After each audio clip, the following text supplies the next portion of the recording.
ಪಡಿಕೊಳ್ಳಿ. ಮೊನ್ನೆದು ವಿವಾದ ಈಗ ಹೇಳ್ತೀನಿ ನಿಮಗೆ, 100 ಕೋಟಿ ರೂಪಾಯಿ 120 ಕೋಟಿ ರೂಪಾಯಿ ಕೊಟ್ಟಿದ್ದಾರೆ ಅನ್ನೋದು ಇದು ಖರೇನ ಸುಳ್ಳ ಅನ್ನೋದು ಕ್ಲಿಯರೆನ್ಸ್ ಕೊಡಬೇಕಾಗಿದೆ.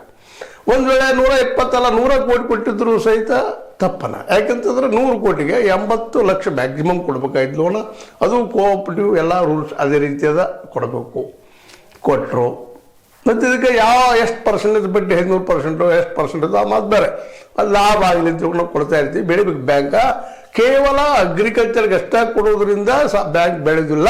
ಇದೇ ಸಂದರ್ಭದಲ್ಲಿ ಅದ ಏನಪ್ಪ ಅಂದ್ರೆ ಜೊಲ್ಲೆ ಅವರು ಕೇವಲ ಕಮರ್ಷಿಯಲ್ ಪರ್ಪಸ್ ಕೊಡದೆ ಹೋದ್ರೆ, ಅದನ್ನ ಬೆಳೆಸ್ತಾ ಹೋದ್ರೆ ಬ್ಯಾಂಕ್ ಉಳಿದಿಲ್ಲ ಅನ್ನುವಂಥ ರೀತಿಯಲ್ಲಿ ಬಾಲಚಂದ್ರ ಜಾರಕಿಹೊಳಿ ಅವರು ಪ್ಲಸ್ ನಮ್ಮ ಜೊಲ್ಲೆ ಅವರಿಬ್ಬರು ಮಾತಾಡಿದ್ದದ.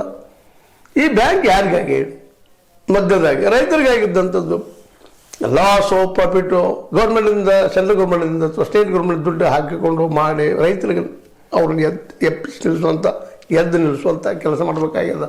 ಆ ದಿಶೆಯಲ್ಲಿ ಅವ್ರು ಕೊಡಬೇಕು ಅನ್ನೋಂಥದ್ದು ಒಂದು ಮಾತು. ಜೊತೆಗೆ ಇಲ್ಲಿವರೆಗೆ ಅನೇಕ ಕೊಟ್ಟಿದ್ದಾರೆ, ಹಿಂದೆ ಕತ್ತಿಯವರು ಕೊಟ್ಟಿದ್ದಾರೆ, ಅವರು ಇಲ್ಲ ಅಂತ ಹೇಳಿಕ್ಕೆ ಸಾಧ್ಯ ಇಲ್ಲ. ಅವರು ಕೊಟ್ಟಿದ್ದಾರೆ, ಶುಗರ್ ಫ್ಯಾಕ್ಟ್ರಿಗಳು ಕೊಡ್ತಾ ಬಂದಿದ್ದಾರೆ, ಅದು ಕೋಆಪರೇಟಿವ್ ಶುಗರ್ ಫ್ಯಾಕ್ಟ್ರಿಗಳು ಕೊಡ್ತಾ ಬಂದಿದ್ದಾರೆ.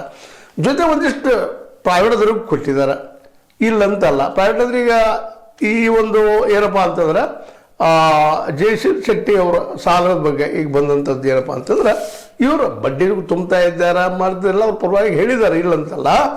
ಆದ್ರೆ ಇದೇ ಕಾಲಕ್ಕೆ ಈ ಬಡ್ಡಿ ತುಂಬುವ ಜೊತೆಗೆ ಸಾಲ ಬಗೆಹರಿಸೋ ಭರವಸೆನೂ ಕೊಟ್ಟಿದ್ದಾರೆ, ಆಗ್ಬೋದಿಲ್ಲ ಅಂತಲ್ಲ. ಬಟ್ ಇದೆಲ್ಲಗಿಂತಲೂ ಹೆಚ್ಚು ಇಲ್ಲ ನೆನಪಿಸ್ಬೇಕಾಗಿದ್ದೇನಪ್ಪ ಅಂತಂದ್ರೆ, ಈ ಒಂದು ಮೀಟಿಂಗ್ದಲ್ಲಿ ಹೆಚ್ಚಿಗೆ ಉತ್ತರ ಕೊಡಬೇಕಾಗಿದ್ದು ನಮ್ಮ